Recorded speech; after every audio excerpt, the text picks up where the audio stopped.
Greetings, everyone, and welcome to a first impression review. With me, I have Dom, I'm back. surprise, Look at that! and Jehovah. What a time to be alive. That is what we're going to be doing the first impression for. What a Time to Be Alive, the surprise project by Future and Drake. It came out today. We're actually going to post this today. So, yeah, it came out today. And let's go ahead and jump right into it. First off, when did y'all find out that it was coming out? Did y'all see like all the BS tweets and fake links that came up a few days ago? Yeah, I did. Did you fall for any of them? No. I saw someone read an article or something about it, and that's when I heard that it was coming out, like literally 24 hours ago, I think. I heard about it coming out, and then when Joe mentioned it today, I was like, oh yeah, it's coming out in a few hours. But I didn't see any like tweets and fake links. Gotcha. And Joe, you said you did see all that stuff. The funniest thing is that somebody put the Dom Kennedy link. As that when the rumors were out, it was hilarious. I think it was I feel like it was like big business on Twitter. That's the foulest way to troll everybody. Like, not even a rickroll. I'd take a rickroll over getting that freaking Dom mixtape sent to me. It was absolute trash. But let's go ahead and jump into it. We've all just came off fresh listens of the project. I've listened to it 3 times now, and so has Joe. Yep. How about you, Dom? How many times have you listened to it? I had enough time to listen to it once. Okay, gotcha. Yep. Basically, I listened to it in full one time, and then I went back and listened to like my favorite tracks off of it. But hold on, dang, I had the track list open, and then I closed it out. I bought it. That's a testament to how Joe feels about the project. He went ahead and bought it. Yeah, I went ahead and bought it. All right, well, go ahead and jump into the first couple tracks. This is not a very long project at all. It actually flies by super quick. And that's the thing that I was worried about when they said that they were doing a project together and that they actually confirmed it, is that shit, I don't want it to be like 15, 16 tracks because that's gonna get boring. But like it's 11 songs, like that's the perfect length for this. Yep. I can agree with you there. Let's go ahead and start with the first 2 songs, Digital Dash and Big Rings. Joe, go ahead and start us off. Digital Dash is cool. It's a good intro, but Big Rings, that's gonna be on the radio in no time. Like that is the legit like radio song. Like I could see myself like turning up to this at 2 a.m. Dom? Yeah, I think I agree. Digital Dash came on, I was like, all right. And then Big Rings came on. I think I like got out of the bed and started dancing in my room. And so that was the song that made me think, like, oh, okay, the production on here is going to be really good. So I could definitely see it being on the radio, or when I saw people's tweets, this wasn't one that people were tweeting about with, like, 5 flame emojis. But I actually think that's going to change as people keep listening to it, that this is going to be the one people talk about a lot more often than some of the other ones. I can agree with you there. Big Rings is very, very catchy. I actually didn't like Digital Dash as an intro. The song itself was good. I just feel like it was like a very sudden start to this project that everybody kind of been waiting for. But Big Rings is dope. I agree. It's definitely going to be a heavy hitter for the long run. I can definitely see it gets for the spins. But even then, I recognized how catchy it was. I didn't even enjoy that one as much. I felt like, okay, this is cool. I got excited on the 3rd track, actually. Live from the Gutter is amazing. It is amazing. Yes, Live from the Gutter is the one that I've probably played the most since like just going straight back to him. That one really, really set it off for me. But Dom, how did you feel about that one? I like that one. Honestly, it's not memorable for me at the moment. Some other ones are, like later in the track list. It's definitely not one that I would skip, but it's not like at the moment not standing out to me. Like I'm like, oh, did I listen to that one? And I know I did. I don't know why it's not standing out to me, but it's not. Gotcha. Now, what about Diamonds Dancing, Joe? Ooh, that's my favorite. Definitely a standout. That's your favorite? That's the standout on this for me is Diamonds Dances. Like that, like Metro Boomin killed this. Like the production on this is like what makes it, and Metro killed it. Yes, I agree with you. The production from open to close is solid all the way through. I don't know how many tracks he's responsible for. 8. He's okay, 8 of them. Well, he definitely killed it, and it is really, really dope. Diamonds Dancing, I don't remember. It's not super memorable for me. I know I didn't hate it. Like, there's only a couple tracks on here that I did not like. Maybe one that I really, really just didn't like, and the other ones I really enjoyed, or I could deal with and not skip. Scholarships is another standout for me. I really, really enjoyed that track. Yep. Scholarships is good. Scholarships is really good. Plastic Bag's good too. Yeah, actually, this is a pretty good run right here. Yeah. Like, and that's what. Go ahead. My girlfriend was listening. Like, she came into it late. She was like making dinner or something, and so she came in like right around. I feel like it was like Plastic Bag, and then like she texted me like after that, and she's like, "So are these all like stripper anthem songs?" You definitely get that vibe. You know what I'm saying? Yes. And then I'm not even surprised. Like, Not surprised. No, I not think at all. the album sort of, like you listen to other albums and you're waiting for like, what's the song that's going to start, like, where like every song following that is going to be the ones that you listen to back to back.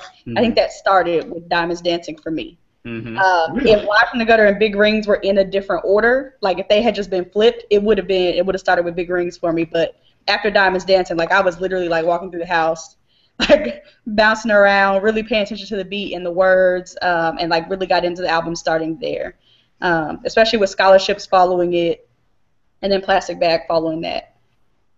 Gotcha. I think with Diamonds Dancing, the reason why I like part of it is because Digital Dash, Big Rings, and Live from the Gutter were basically Future, Drake. Like their verse, hook, Drake's verse or whatever. Mm-hmm. Diamonds Dancing actually felt more like them creatively meshing on there, and you get a lot more of that after that song. And you know what's funny too is that a lot of people pointed this out on Twitter is that this album is Future featuring Drake is what it sounds like. Yep. Instead of which honestly, that's what I expected it to be. I was hoping it would be too. Yeah, that's what I thought it was. Like, I assumed that like this was a Future featuring Drake. I didn't think that it would be the other way around, or even that it would be like a straight up sort of like collab, like a half and half. I thought it was going to be a Future featuring Drake. Mm-hmm. Yeah. And for this to be kind of a project that they just impromptu did, that's what it needed to be, was Future featuring Drake. Because I feel like, and I mean, this isn't a shot at anybody, but I feel like it's easier for them to put like the Future style stuff together with Drake features, and get that good production and be able to put that out there really quickly. But so Dancing, Scholarships, Plastic Bag, really good. This is actually where it stalled for me on the project. I did not like On the Plug. Oh, I love On the Plug. I didn't like it either. You didn't like it either? Like, I know for a fact when I go home for Thanksgiving, I'm going to be, like, yelling this around a bonfire. See, I can imagine, when I was listening to it, even though I didn't like it, I could imagine you loving it. And I'm going to have to hear this shit all the time, especially if you come out for South by Southwest. I imagine that I'm going to hear of course. On the Plug all the fucking time. Oh, of course. But, On the Plug I did enjoy. Change Locations is also kind of skippable for me. That's the one for me. That's the one that I really didn't care for, was Change Locations. It was just kind of like, it's there, you know. Right, no? I think I feel the same way. I mean, I listened to it, but I can't imagine always listening to those two. Yeah. Like on purpose, if that makes sense. Those definitely aren't the ones that I'm going to listen to. I can't really figure out what it was about. Like, I'm the Plug definitely just like was not memorable at all. I didn't really like it. There's something about Change Locations, and I think they kept saying change locations a lot. That kind of got annoying to me. Like, change location, I'm a change location. I was like, okay, this is kind of like way too repetitive for me to like it. Yeah. Gotcha. And then, so it picks right back up. Jump right man. After Change Locations. Jump man. Oh my god, that song is so awesome too. Yeah, it definitely picked back up right there, which is a good spot, because after that you only have a couple tracks, and those are their individual tracks. Which, do y'all think it was smart for them to end with the individual tracks, or should those have been mixed in beforehand? Because Jersey is just a Future track, and 30 for 30 Freestyle is just Drake. I think it's okay to end with those because they're both solid songs. I like both. I think it's fine to end with those. I don't think they actually would have fit well trying to be blended in somewhere. Gotcha. Possibly so. I don't know. I just like Jumpman as like the last song for me personally, but and honestly, just being a stickler, maybe Jersey should have ended it over the 30 for 30 freestyle. I don't know. I actually, strange enough, I actually enjoyed the Future solo joint more than I enjoyed the Drake one.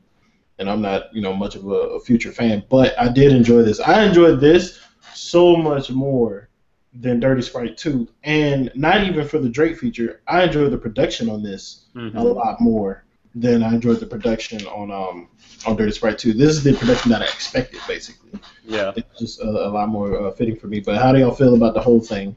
I just want to ask first, did anybody catch the Meek Mill disses? I caught I didn't pay attention at all. I caught a couple, and I thought I was tripping. There was a couple. There was one I didn't hear. I haven't caught it yet, but Future said, "You just a battle rapper. I'm an official trapper," and I spazzed when I heard it because like. If that was about Meek, that is hilarious because Meek Mill apparently said Future was his favorite and he wanted to do a project with me. Like, that's the thing, too, is that, like, Meek is, like, still catching L's because Drake did a project with his favorite rapper. Like, yeah, this is brilliant because, like, Meek said he wanted to do this project and Drake just said, fuck you, and he did it with Future. And you know what? And shout out to Melvin Birch, Melvin Birch _ on Twitter. All right, he wrote this little thing last night, and it's awesome. We'll have to link it in the post for this. But he said that Drake is the Eric Cartman of beef, and it makes so much sense. Like Drake is petty. Yeah. Yes, he's super petty. It is hilarious. And this is just like capping it off because I thought that was done for. But when I saw the video clip of Meek Mill talking about, Future being his favorite in hip hop and wanting to do a project, I was like, man, what a nail in the coffin. This is ridiculous. What a time to be alive. What a time to be alive. So recommend, yes or no? Definitely. I think it's a good one. Definitely a good one to like end the summer with. Yeah, Nope. I bought it, so you buy it. Yep, and you're getting a recommendation from me as well, so that's 3 out of 3. It is definitely worth a listen for sure. You know what I can't wait for, though, is like whoever's going to be in the comments saying that we dogged it. Immediately, you know what's going to happen. If you don't like this type of music, then why even talk about it now? Yeah, people are ridiculous. But yeah, people are stupid. But 2015, this is just another notch in its belt. It's been an incredible year, and it's continuing to get better and better. And Drake's still supposed to drop Views from the 6th. And Future's still supposed to drop Beast Mode 2 and Ape Shit and another project. And it's a reach, but we may get J. Cole and Kendrick too. Holy shit. I hope so. That would be great. This year is just nuts. It's absolutely nuts. And then we're getting Eminem and Kanye albums too, but I don't know how I feel about those right now. Yeah, about that. But as you heard, that's 3 out of 3 recommendations. Business as usual, hit the eye annotation. Actually, no, don't hit the eye annotation because we're still having an issue with YouTube. And don't send the money to me. But hit thecoalition.com to check out a lot of the other first impression reviews, any hip hop links that we have on there, gaming stuff if you're interested. And we also just did the Knights of the Turntable 43, the Acceptable White Rapper episode, which is a really, really, really good episode that I wish Don would have been there for. We'll get you next time. But last words from you two, Don? I'm back for now. Definitely listen to this one.